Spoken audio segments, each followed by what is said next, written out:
So students, आज हम लोग जो है चैप्टर नंबर 6 उसकी जो मिसलेनियस एक्सरसाइज है उसके अंदर में जो मैक्सिमम मिनिमा के क्वेश्चन है वो करेंगे। क्योंकि हम मैक्सिमम मिनिमा के क्वेश्चन ही कर रहे थे, तो इसके अंदर में जो सबसे आसान क्वेश्चन है वो हमारा क्वेश्चन नंबर 9 है। क्वेश्चन नंबर 9 के अंदर हमें क्या है, एक टैंक बनाना है। पानी का टैंक होता है ना ज़मीन के अंदर, वो इस तरह का हमें एक टैंक बनाना है। और ये जो टैंक है इसके बारे में दे रखा है कि इसका जो वॉल्यूम है वो 8 मीटर क्यूब होना चाहिए। और दे रखा है कि इसके अंदर में इसकी जो डेप्थ है, इसकी जो गहराई है वो 2 मीटर होनी चाहिए। तो ये हम इसकी गहराई बना लेंगे 2 मीटर क्यूब, 2 मीटर है। और इसके अंदर में ये जो बेस है, इसका ये जो बॉटम है, इस बॉटम को बनाने का जो खर्चा है वो है ₹70 पर मीटर स्क्वायर। और जो वॉल्स हैं, 4 वॉल्स होती हैं, तो जो 4 वॉल्स हैं उनको बनाने का जो खर्चा है, यानी उनकी रेट मल्टीप्लाई होगी ₹40 पर मीटर स्क्वायर से, 45 पर मीटर स्क्वायर से। तो इस वाले के अंदर हमसे पूछा है कि इसकी ना क्या डायमेंशंस होनी चाहिए। डेप्थ तो दे रखी है, गहराई तो दे रखी है 2 मीटर, लेंथ और ब्रेड्थ क्या होनी चाहिए जिससे कि इसकी जो कॉस्ट है वो मिनिमम आए। तो इसकी कॉस्ट मिनिमम करने के लिए हम क्या करेंगे, इसकी जो लेंथ है उसको x मान लेंगे और इसके जो ब्रेड्थ है उसको y मान लेंगे। तो अब इसके अंदर में 2 इक्वेशंस बनेंगी। Since volume is equal to क्या होता है, length into breadth into height. तो वॉल्यूम तो 8 दे रखा है, तो ये x into Y into height 2 हो जाएगा। तो इससे X Y is equal to आ जाएगा 4। और इससे अगर हम y की वैल्यू निकालें तो वो 4/x आ जाएगी, ये हमें बाद में काम आएगी। अब इसके अंदर में जो कॉस्ट है वो किस तरह से लगेगा। अच्छा, ये जो टैंक है वो ओपन फ्रॉम द टॉप है, ऊपर से खुला हुआ है। तो इसके अंदर में ऊपर तो कुछ मटेरियल लगाना नहीं, तो इसके अंदर में 4 वॉल्स जो हैं उसके अंदर में मटेरियल लगाना है। तो जैसे ये डस्टर है तो इसको अपन मान सकते हैं कि भाई हमारा रेक्टेंगुलर बॉक्स है, रेक्टेंगुलर टैंक है। अब ऊपर से ये टैंक हमारा खाली है। तो इसमें क्या होगा, एक तो बॉटम जो है वहाँ पे लगेगा मटेरियल। तो बॉटम का जो एरिया है वो कितना होगा, लेंथ इंटू ब्रेड्थ। जैसे बॉटम, जैसे सपोज करो दिस इज़ बॉटम, तो ये x इंटू वाई, तो इसका एरिया होगा XY। और इसका जो खर्चा है वो ₹70 के हिसाब से काउंट होगा। उसके बाद में इसके अंदर में 4 वॉल्स होंगी। तो जैसे ये हमारी एक वॉल है, ठीक है, ये जो हमारी एक वॉल है, तो इसके अंदर में ये जो इसकी ऊंचाई है वो 2 मीटर है और ये जो है वो x है। ये अगर इसकी बात करें तो सामने वाला ये जो फेस है इसकी बात करें तो इस वाले का जो एरिया है वो 2 इंटू एक्स होगा, ठीक है। और ये जो साइड वाली वॉल है उस वाले का एरिया कितना होगा, तो वो जो है y, तो उसकी ये चौड़ाई है और 2 मीटर उसकी ऊंचाई है, तो वो हो जाएगा 2 इंटू वाई। और इस तरह से जैसे कि हमारी यहाँ पे एक वॉल है, एक वॉल यहाँ पर भी है, वो भी 2y होगा, तो उसको भी हम लेंगे तो 2y दोनों मिलाकर कितना हो जाएगा 4y। और जैसे सामने की तरफ एक ये है, जैसे सामने की तरफ एक वॉल है तो जस्ट उसके पीछे भी इस तरह की एक वॉल होगी, तो उसका जो है सामने वाली वॉल का जो 2x है तो पीछे वाली वॉल का भी कितना होगा 2x, तो टोटल 4x हो जाएगा। तो इस तरह से ये जो 4 वॉल्स हैं उसका एरिया इसमें आ जाएगा। तो ये जो है 45 के हिसाब से इसके अंदर में रेट लगेगी। आ रहा है यहाँ तक समझ में। तो इस तरह से इसके अंदर में ये जो है कॉस्ट फंक्शन बनेगा। तो अगर किसी को प्रॉब्लम है तो कॉस्ट फंक्शन में एक बार फिर बना देता हूँ, थोड़ा सा ज़्यादा फास्ट बनाएंगे। तो इसके अंदर में कॉस्ट इस तरह से लगेगा, जो बेस है वो x इंटू वाई है, वो ₹70 के हिसाब से। और जो 4 वॉल्स है उसका एक फार्मूला भी होता है, छोटी क्लासेस में आपने पढ़ा होगा। 4 वॉल्स का एरिया होता है 2 into length plus breadth into height, ये होता है। और उसका रेट जो है 45 के हिसाब से लगेगा। तो इस तरह से हमारे 4 वॉल्स का एरिया हो जाएगा। तो ये कॉस्ट फंक्शन हमारी सॉल्व होकर आ जाएगी 70xy, ठीक है। कॉस्ट फंक्शन हमारा क्या हो जाएगा 70xy, और इसके अंदर में लेंथ को x रख देंगे, ब्रेड्थ को y रख देंगे, हाइट 2 है और इसकी रेट जो है 45 के हिसाब से लग रही है। तो इसको पूरा सॉल्व करेंगे तो 70xy plus 180x plus y, तो ये हमारा जो है कॉस्ट फंक्शन बन जाएगा। अब ये जो कॉस्ट फंक्शन है इसके अंदर में 2 वेरिएबल हैं। सभी क्वेश्चंस में यही प्रॉब्लम आती है कि हमें कॉस्ट फंक्शन को मिनिमाइज करना है, कॉस्ट को। तो ये 2 वेरिएबल का फंक्शन है x और y का। तो यहाँ से जो हमारे y की वैल्यू है 4/x वो हम इसमें पुट कर देंगे। तो यहाँ पर हम y की वैल्यू जो है 4/x रख देंगे यहाँ पे। तो ये वाला सॉल्व करना 280 आ जाएगा और यहाँ पे जो है इसकी वैल्यू हम 4/x रख देंगे। तो इस तरह से कॉस्ट फंक्शन जो है एक सिंगल वेरिएबल का फंक्शन हो जाएगा। तो इसको मैक्सिमाइज मिनिमाइज करने के लिए हम क्या करेंगे, जो हमारी मैक्सिमा मिनिमा की थ्योरी है वो हम इसके अंदर अप्लाई करेंगे। तो उसके लिए हम क्या करेंगे, ये जो कॉस्ट है उसको डिफ्रेंशिएट करेंगे। तो 280 कांस्टेंट है, उसका 0 हो जाएगा, और 180 जो है वो तो कांस्टेंट है लेकिन उसके साथ ही वेरिएबल मल्टीप्लाई है। तो x का डेरिवेटिव क्या होगा 1, और 1/x का डेरिवेटिव क्या होता है -1/x²।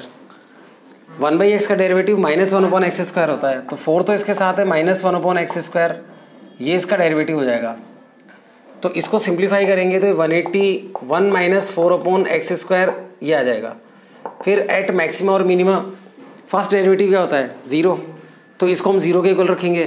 तो जब हम इसको 0 के इक्वल रखेंगे तो x की वैल्यू जो है वो 2 आ जाएगी, प्लस माइनस आएगी। तो माइनस तो ऐसे लेंथ होगी नहीं इसलिए मैंने प्लस ही लिया है, पर अगर आप प्लस माइनस ले लो तो कोई दिक्कत नहीं है। फिर आपको सेकंड डेरिवेटिव में चेक करना पड़ेगा। तो सेकंड डेरिवेटिव निकालने के लिए ये जो हमारा कॉस्ट फंक्शन है 1 - 4x⁻², अच्छा इसका फर्स्ट डेरिवेटिव ये लिखेंगे, और फिर जब हम इसका सेकंड डेरिवेटिव निकालेंगे तो 180 तो कांस्टेंट है, 1 का 0 हो जाएगा, और इसका डेरिवेटिव करेंगे तो -2 आगे मल्टीप्लाई होगा तो +8x⁻³ हो जाएगा। यानी कि कुल मिलाकर ये 180 × 8/x³ आएगा, यानी कि पॉजिटिव आ रहा है, माइनस का नामो निशान नहीं है। तो x की वैल्यू +2 रखोगे तो पॉजिटिव ही आएगा, पॉजिटिव आएगा यानी कि मिनिमा। तो x = 2 पे ये मिनिमा होगा। तो ये तो साबित है कि भाई x = 2 पे मिनिमा है। तो जैसा अभी बताया था किसी ने कि x को -2 भी ले सकते हैं, तो x को -2 लोगे तो ये जो है नेगेटिव आएगा, तो मैक्सिमा होगा, मैक्सिमा चाहिए नहीं अपने को। तो x = 2 जो है वो इसका आंसर है।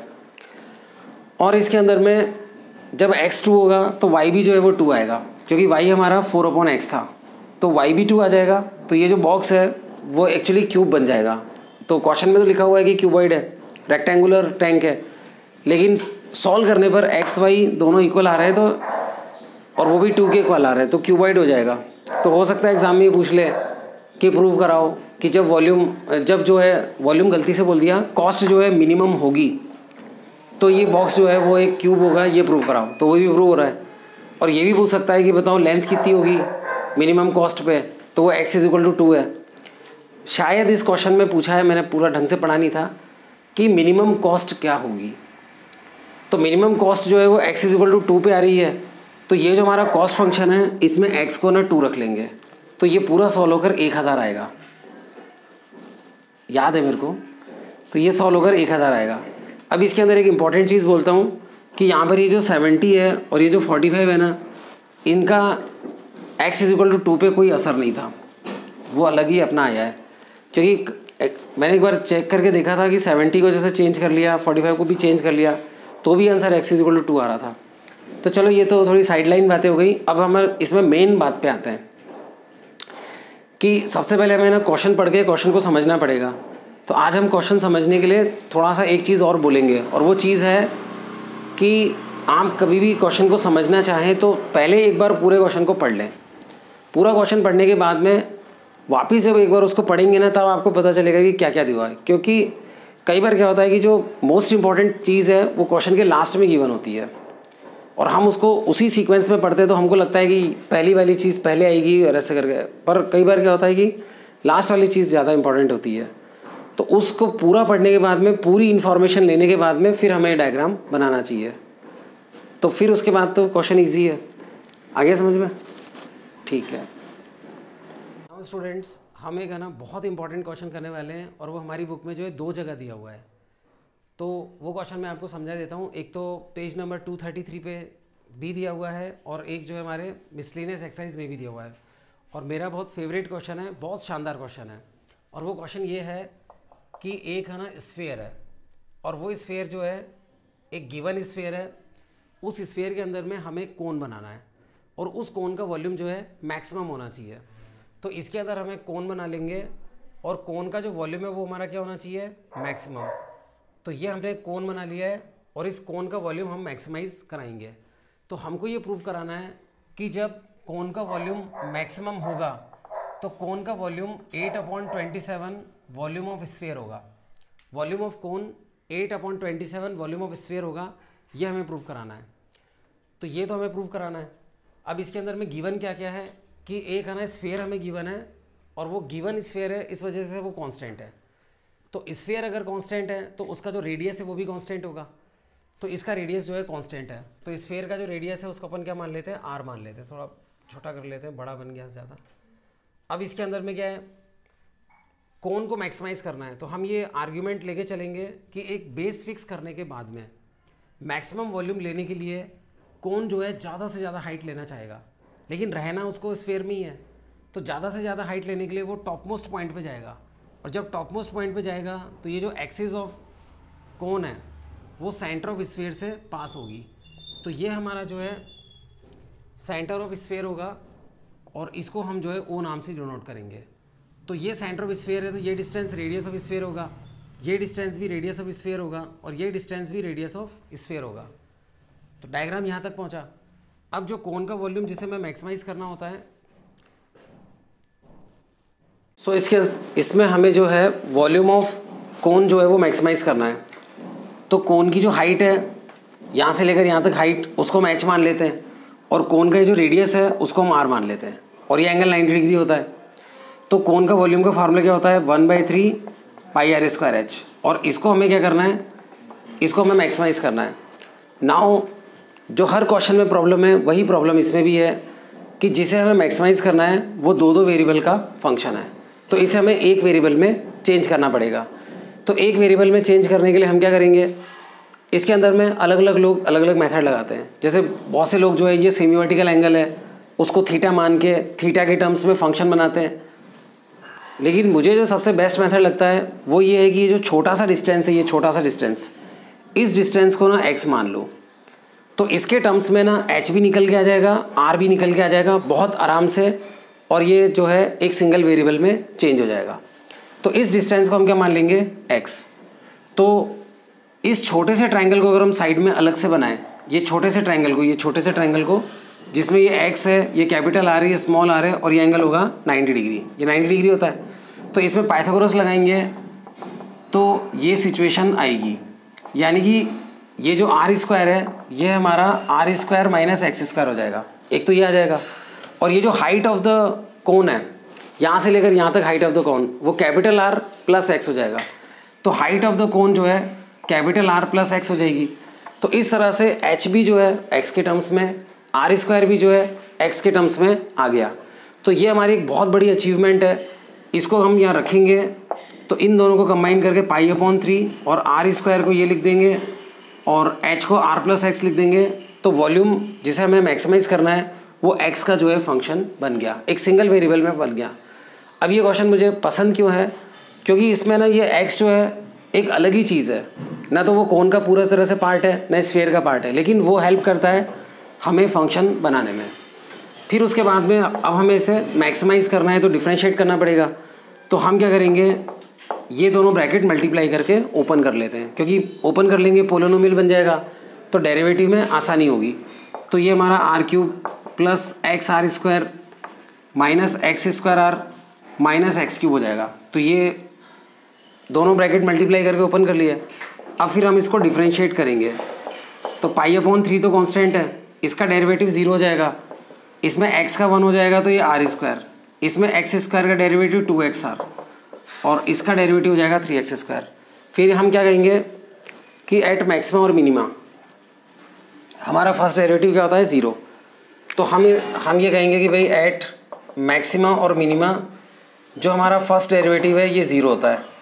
तो हम ये π/3 और ये है ना ये पूरा, उसको 0 के ऊपर रख देंगे। तो r² minus 2xr minus 3x², इसको हम 0 के ऊपर रख देंगे। तो π/3 0 के उधर जाके 0 हो जाएगा, तो ये बचेगा सिर्फ। तो ये तो 0 के उधर जाकर 0 हो जाएगा। फिर इसमें मिडिल टर्म स्प्लिटिंग करेंगे, इसको 3xr प्लस xr लिख देंगे और माइनस 3x² है। फिर इन दोनों में से हम जो है r कॉमन लेंगे तो r माइनस 3x, और इन दोनों में से हम जो है x कॉमन लेंगे तो r minus 3x equal to 0 बचेगा। तो r माइनस 3x और r प्लस x ये दो इसके फैक्टर हो जाएंगे। मैक्सिमम मिनिमम में ज़्यादातर क्वेश्चन ऐसे ही होते हैं, 99% क्वेश्चंस जिसमें फैक्टराइजेशन बहुत इजीली हो जाता है। और ये भी अगर किसी के लिए इजी नहीं है तो फिर उसको अपने बारे में सोचना चाहिए कि उसकी मैथ्स कहाँ पे है। तो ये जो है इजीली मतलब फैक्टराइज हो जाता है, फैक्टराइजेशन में दिक्कत नहीं आती। अगर ये ब्रैकेट 0 लेंगे तो x क्या आएगा, r/3। अगर ये ब्रैकेट 0 लेंगे तो x आएगा माइनस r। अब है ना x जो है माइनस आर, इस बात पे भी रिजेक्ट हो सकता है कि लेंथ नेगेटिव नहीं हो सकती, तो ये रिजेक्ट हो सकता है, तो ये आंसर बचेगा। और ज़्यादा लीगल तरीका ये है कि आप सेकंड डेरिवेटिव निकालो और सेकंड डेरिवेटिव में दोनों को पुट करके रखो। r/3 रखोगे पॉजिटिव आएगा, नहीं सॉरी r/3 रखोगे तो नेगेटिव आएगा, सेकंड डेरिवेटिव नेगेटिव आएगा, इसका मतलब है कि इस पर मैक्सिमा है। और x को माइनस आर रखोगे तो पॉजिटिव आएगा, इसका मतलब है मिनिमा है। वो आपको करना है। इस वाले पे सेकंड डेरिवेटिव जो है वो क्या आएगा, पॉजिटिव। इस वाले पे सेकंड डेरिवेटिव नेगेटिव आएगा। सेकंड डेरिवेटिव आप निकाल सकते हो, इतना आसान है, ये रहा फर्स्ट डेरिवेटिव, ठीक है। तो वो चलो मैंने इस बार आपको वो काम दिया। तो इसके अंदर में से ये हमारा विनर निकलेगा कि x is equal to r/3 पे जो है हमारा वॉल्यूम जो है मैक्सिमम है, कोन का वॉल्यूम। अब हमें जो है ये क्वेश्चन बुक के अंदर में दो जगह पे दे रखा है। पेज नंबर 233 पे सेम क्वेश्चन है, उसके अंदर हमें ये प्रूव कराना है कि वॉल्यूम ऑफ कोन जो है 8/27 वॉल्यूम ऑफ स्फीयर है। तो ये जो हमारा विनर है वो हमारी हेल्प करेगा ये प्रूव कराने में। तो हम क्या करेंगे, वॉल्यूम ऑफ कोन को ये प्रूव कराना है। तो ये जो हमारे वॉल्यूम ऑफ कोन का फंक्शन है, इसके अंदर हम जो है x को r/3 रखेंगे। तो इसमें हम x को r/3 रखेंगे, तो ये देखो ये π/3 है, यहाँ पे r/3 रखोगे तो r²/9, एलसीएम लेके माइनस करोगे तो 8r²/9 आएगा। और यहाँ पे r/3 रखोगे तो एलसीएम लेके प्लस करोगे तो ये 4r/3 आएगा। तो इसको जब आप सॉल्व करोगे तो ये 32πr³ आ जाएगा। अब हम इसको क्या करेंगे, प्रूव ये कराना है। तो इसको देखते हुए हम इस 32 और 81 को ब्रेक करेंगे। इसको अपन 8/27 इंटू 4/3 लिख सकते हैं। 8 4 ज़ा 32 होता है, 27 3 ज़ा 81 होता है। तो ऐसे ब्रेक कर लेंगे और ये πr³ यहाँ बचेगा। तो 8/27 निकालने के बाद में 4/3 πr³ बचा। ये 4/3 πr³ क्या होता है, ये हमारा जो है 4/3 πr³ को हम क्या लिखेंगे कि ये हमारा वॉल्यूम ऑफ स्फीयर है। तो ये जो हमारा वॉल्यूम ऑफ कोन है ये हमारा 8/27 वॉल्यूम ऑफ स्फीयर साबित हो गया। तो इसमें जो लास्ट में प्रूव कराना है वो भी बहुत अच्छी मतलब लेवल की चीज़ है, इतना इजी नहीं है। तो मैंने आपको पुराने वीडियोस में भी बताया है कि जो हमें प्रूव कराना होता है हम उसकी चिंता जो है ज़्यादा नहीं करते हैं। हम चिंता करते हैं, सबसे ज़्यादा चिंता करते हैं कि जिसे हमें मैक्सिमाइज़ या मिनिमाइज़ करना है उसका सिंगल वेरिएबल में फंक्शन बने, उसकी चिंता करते हैं। और वो जो भी वेरिएबल होता है उस वेरिएबल के ये जो सॉल्यूशन आते हैं उन सॉल्यूशन को हम सबसे मेन मानते हैं और उन्हीं को हम सेकंड डेरिवेटिव में चेक करते हैं, वही हमारे लिए सब कुछ है। तो उसके अंदर में से चेक होने पर ये जो है विनर आया है, ये विनर है। और फिर इस विनर से जो है हम जो चाहे वो प्रूव करवा सकते हैं। तो 8/27 वॉल्यूम ऑफ स्फीयर कराना हो तो भी हम उसको हमने इजीली करा लिया। और सेम क्वेश्चन जो है वो हमारे मिसलेनियस एक्सरसाइज में भी है और वहाँ पर जो है इजी चीज़ प्रूव करानी है, हाइट ऑफ द कोन जो है वो फाइंड करना था। तो इसमें पहले हमने यहाँ लिखा हुआ था हाइट ऑफ कोन जो है वो r+x आई थी। तो इस वाले के अंदर में अगर अपन x को r/3 लिखेंगे जो कि आया है तो ये हमारा सॉल्व होकर 4r/3 आएगा, ठीक है। तो इस तरह से हाइट ऑफ द कोन जो है 4r/3 भी प्रूव होता है। बस वो मिसलेनियस में जो क्वेश्चन है उसमें रेडियस ऑफ द स्फीयर जो है उसको स्मॉल r माना है। एक्चुअली वो क्या है, क्वेश्चन बड़ा डिफरेंट बताने के लिए ऐसे टैक्टिक्स अपनाते हैं, चीप टैक्टिक्स है, अपनी नज़रों से नहीं बच सके, अपन पहचान गए कि वो क्वेश्चन सेम ही है तो हमने ये भी कर लिया। तो आगे है सबको समझ में, बहुत अच्छा क्वेश्चन है ये।